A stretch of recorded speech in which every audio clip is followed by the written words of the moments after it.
Bonjour, on est le 7 février 2008 et je suis dans la forêt de Bizel. J'ai garé mon véhicule ici, tout simplement. Je suis venu par cette grande ouverture dans la forêt, il y a une belle route.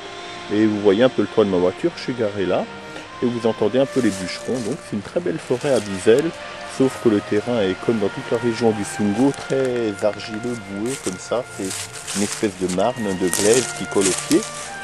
Et je vais me promener un peu dans la forêt, dans une zone que je n'ai pas explorée. Et tout simplement, tout près de la voiture, je viens de découvrir ce petit bout de béton ici. Je vais aller voir de plus près de quoi il s'agit. Et a priori, j'ai de la chance, puisque vous voyez du grillage tout neuf ici, qui va être posé sur ce poteau, car c'est une forêt de coupe. Et de nouveaux arbres vont être... l'ONS va les laisser grandir. Donc toute cette zone sera inaccessible. Donc c'est l'occasion jamais de filmer ça. Alors déjà, une construction, je vois pas du tout ce que ça peut être comme ça au premier abord. On dirait en fait l'accès par ici, vous voyez, avec une tranchée.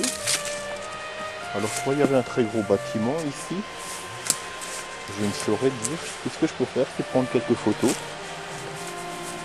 On voit très bien que c'était des accès par là. Et ce faux plat devait... Soit il y avait un bloc en dessous, soit... il y avait eu des baraquements, quelque chose de construit. Alors je vais essayer de me promener un peu, de voir ce que je peux trouver. Je me demande s'il n'y avait pas. Vous voyez, tout ça, toute cette zone va être en fait fermée par des grillages pour que la forêt puisse repousser dans cette friche. Vous voyez les anciens arbres qui ont été abattus, qui étaient très gros. Et donc tout ça c'est une zone, vous voyez cet arbre a sans doute connu la guerre, c'est fini pour lui et toute cette zone. Donc ce que je peux voir, je vais essayer de monter sur la souche pour voir si j'observe autre chose ici. Comme vous pouvez le voir, a priori il n'y a plus rien dans cette zone de friche, ce qui est intéressant à savoir parce que quand ça sera clôturé on ne pourra plus y venir. Donc je vais essayer de me concentrer sur les parties en béton que j'ai trouvées et on en fera des déductions ultérieurement. Donc ce que je peux en dire, c'est qu'apparemment il y avait plusieurs débrasements pour monter là-haut et comme des niches ici. Alors allez savoir s'il faut creuser là-dessus. C'est peut-être l'entrée de blocs. Ça me laisse présager. Je saurais vous dire ce que c'est. En tout cas, le début est ici. Et ça continue jusque là-bas. Alors je vais prendre quelques clichés pour souvenirs personnels.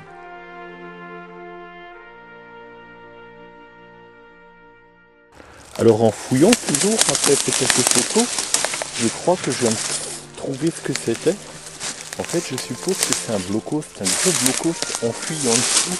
Et que ça c'était ni plus ni moins une tranchée comblée de plus d'1 mètre de gravats. Et ce qui me fait penser ça, vous voyez ici c'est l'accès. Et là-bas, il y a plusieurs constructions dans le même genre. Peut-être que c'était un très gros bloc.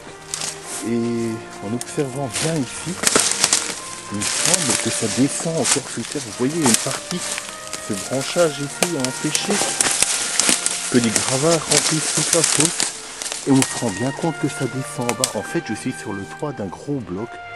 Si ça se trouve, dedans, c'est tout creux. Alors, vous ne pouvez pas le voir comme ça. Mais c'est effectivement une construction souterraine. Sans doute un très gros PC ou quelque chose comme ça. Et cette énorme quantité de gravats, enfin de feuilles mortes et de terre que vous voyez là-dessus, ni plus ni moins que les tranchées. C'est que le haut du bloc. Vous voyez un petit ébrasement ici qui... Oui, je suis tout à fait sûr que c'est un bloc. Il est très long, c'est incroyable. À moins qu'il y en avait deux à un côté de l'autre. Donc je vais prendre quelques photos.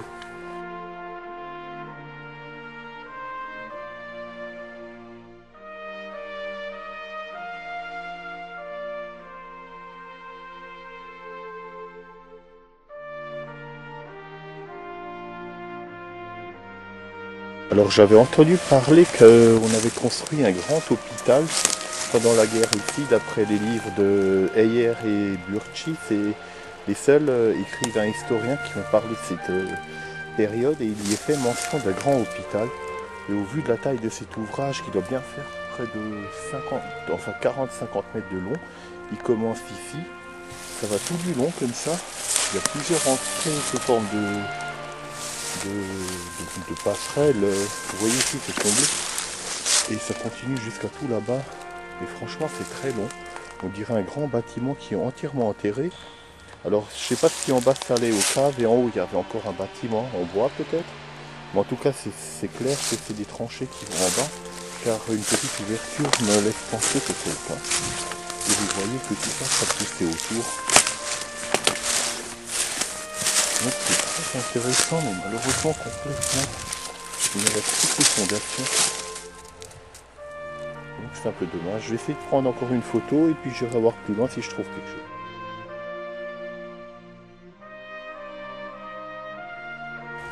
Voilà, maintenant je pense plus que je vais trouver autre chose ici, comme c'est l'accès principal. Je vais me déplacer dans la forêt en espérant trouver autre chose. Et cet endroit, toute proportion gardée, on va l'appeler l'hôpital, même si c'est pas le cas dans le doute. Vous voyez, ça continue tout là-bas encore. Donc c'est parti pour la prospection. Et temporairement, je vais baptiser ce lieu l'hôpital. Puisque, ce que je vais t'expliquer, c'est qu'il y en a bien dans la région. Bon, à tout à l'heure si je trouve quelque chose. Je viens de derrière cette forêt que vous voyez derrière l'étang qui s'appelle Erlenweiher. Et j'ai pris mon auto en fait et je l'ai garé ailleurs. Je l'ai mis tout là-bas et je suis revenu par le chemin pour accéder à cet étang pour voir à quoi il ressemblait. Et puis à ma grande surprise, je viens de trouver un très gros bloc. Donc vous voyez, l'étang se trouve ici, avec la cabane des pêcheurs ici. Et ici sur la gauche, il y a un énorme bloc. Et je vais le voir de plus près. Mais en tout cas, ce que je peux vous dire, c'est qu'il est démoli, mais je peux déjà en prendre une photo.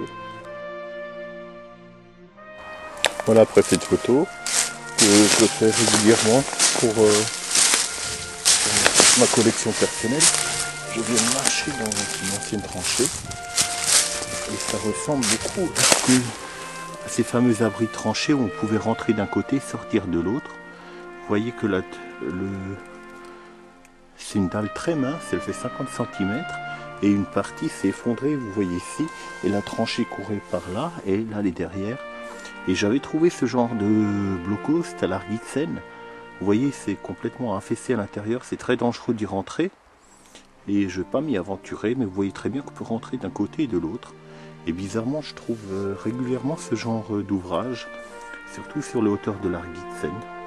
Donc c'est un des rares qui est debout, d'habitude ils sont effondrés. Et donc j'en profitais pour faire une photo. Et tel que vous le voyez, jusqu'à l'autre entrée, il y a environ 10 mètres jusqu'à l'autre côté, et il fait facilement 5 à 6 mètres de large. Donc voilà pour les photos, je vais en faire quelques-unes.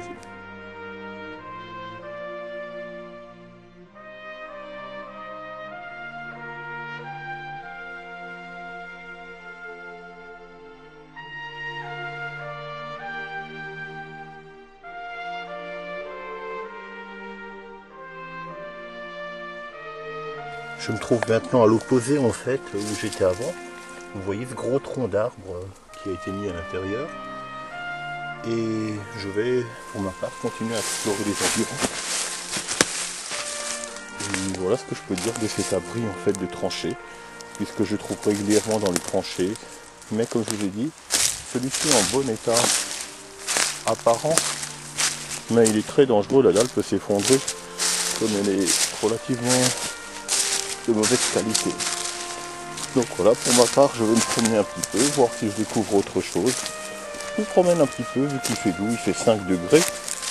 J'ai mes petites gants polaires. Et vous voyez, les temps a dégelé. Il y a encore quelques jours, tout était gelé dans la rue. Donc voilà, je vous dis à tout à l'heure si je trouve quelque chose. C'est parti pour la balade. Déplacer gentiment de cet étang, donc vous reconnaissez l'endroit où j'étais tout à l'heure. Vous voyez cette chose verte là, c'est ce fameux bloc. Et donc je vais rejoindre la route d'accès principale. Et regardez ce que j'ai trouvé. Un obus, justement de cette période de guerre. Donc c'est un obus évidé, sans doute trouvé dans les temps même, quand ils ont fait les travaux. Donc il est très lourd, c'est vide à l'intérieur. Comme ça je dirais qu'il fait pratiquement 1,5 kg, voire 2 kg. Et il y en a un autre ici, que vous pouvez deviner par terre, qui est tout aussi lourd et qui est aussi évidé mais plein de vagues. Donc vous voyez, Il y en a sans doute encore dans la forêt, allez savoir, sont enterrés. Mais ceux-là doivent sans doute provenir de l'étang en fait, parce qu'il a été rénové il n'y a pas longtemps. Enfin, je suppose. Donc il a été mis ici, il sert de cendrier. Donc très intéressant. Vous reconnaissez encore la bague en cuivre, ici avec les rainures donc du canon. Ici il manque la fusée, donc la partie qui s'ouvrait et dû à l'explosion. Donc ce projectile volait dans les airs pour échouer ici avec son copain qui est à côté. Voilà, je vais laisser cet endroit charmant du reste. Et pour vous dire que malgré la beauté des lieux, la forêt champêtre et tout, la guerre n'était pas loin. Comme dans toute la France et toute l'Europe d'ailleurs. Donc c'est parti, je me promène, je vais par là. Et je rallume si je trouve quelque chose. Je me suis de nouveau déplacé, vous voyez, ma voiture est tout au bout de ce chemin. Et vous reconnaissez là-bas la chose verte, c'est tout simplement l'étang où on était avant. Vous voyez, j'attends la mise au point. Et ce petit bout de verre qui dépasse là, ici, je vais essayer de cadrer dessus. C'est le bloc où on était avant, donc j'ai fait tout le tour, vous reconnaissez l'étang. Alors, à savoir que tout ça, c'est sur aucune carte, donc tout ce qu'on trouve aujourd'hui, c'est de l'inédit. Et regardez, en faisant quelques pas de plus, je viens de tomber sur un abri.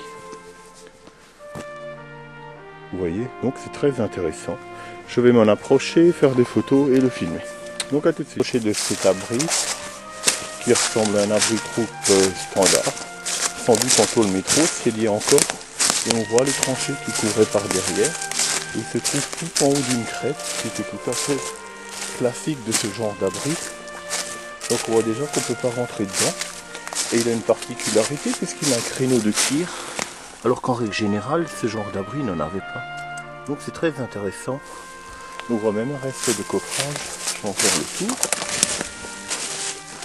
On peut deviner la tranchée qui couvre par là-bas. Donc c'est un tout petit abri, mais avec créneau de tir. Ce qui est intéressant dans la mesure. D'ailleurs, il y en a un autre ici. Et avec sa tôle métro, s'il vous plaît. Donc il protégeait en fait ce chemin, ce trou. Donc évidemment il sert de dépotoir. Et je vais vérifier son état avant de m'y aventurer. Donc le béton paraît sain. Je vais prendre des clichés de l'intérieur.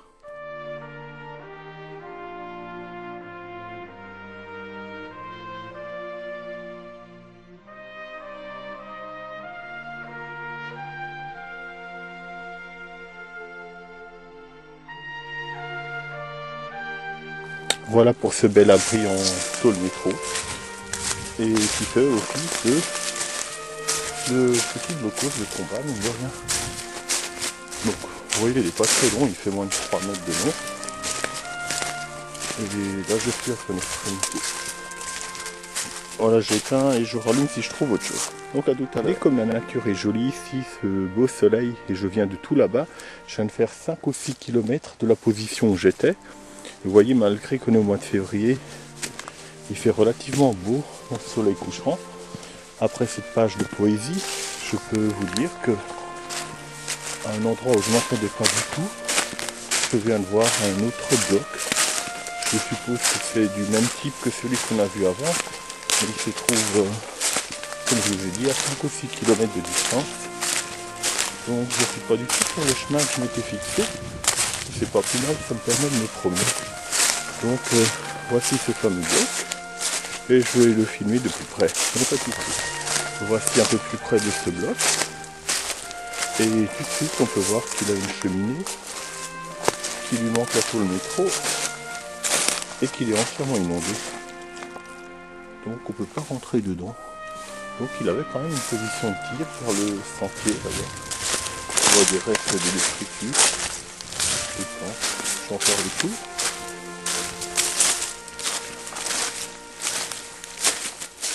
Voilà un simple abri mais qui pouvait faire office de poste de tir. Sans doute qu'il y avait une mitrailleuse là-dedans.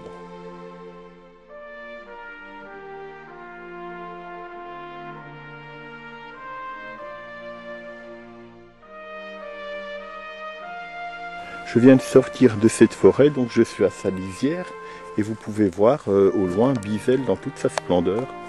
Donc je sors des forêts, donc des hauteurs de Bizel, mais également de celle de Heimersdorf qui se trouve derrière moi. Et donc vous voyez l'église de Bizel et en dessous il y a un très vaste abri justement de la guerre 14-18, mais son accès est condamné, ou alors faut voir monsieur le curé. Donc la dernière fois j'étais passé par ce chemin que vous voyez tout au loin. Voilà, vous le voyez ici maintenant, je suis venu de tout là-bas. C'était un autre jour, mais c'était également au mois de janvier de cette année. Et je suis allé tout là-bas et toute cette zone je l'ai couverte, j'ai filmé, j'ai trouvé plein d'abris que vous pouvez trouver sur mon site. Et il me resterait cette petite forêt à faire, et celle-là, là-bas, j'étais pas encore dedans. Mais comme vous pouvez voir, les champs sont labourés, je peux pas marcher dedans, donc j'irai ultérieurement. Et pour ma part, eh ben, vous voyez toutes ces granges là-bas, eh ben, je dois faire tout ce chemin, au moins 10 km vers la gauche avant de rejoindre mon véhicule. Donc pour éviter de faire un si long chemin à pied, parce que je fais tout à pied, je vais simplement re-rentrer dans la forêt un peu plus haut, et il y a un chemin qui va m'emmener directement à mon véhicule, ce qui me promet une balade un peu plus courte, d'environ 6 ou 7 km. Et je rallumerai le caméscope si je trouve autre chose, comme je ne suis pas venu par ce chemin. Avec un peu de chance, on découvrira quelque chose. Sinon, je vous dis à la prochaine et rendez-vous sur mon site http://heliopro.com/magino. Donc peut-être à tout à l'heure ou alors à une autre fois. Donc au revoir.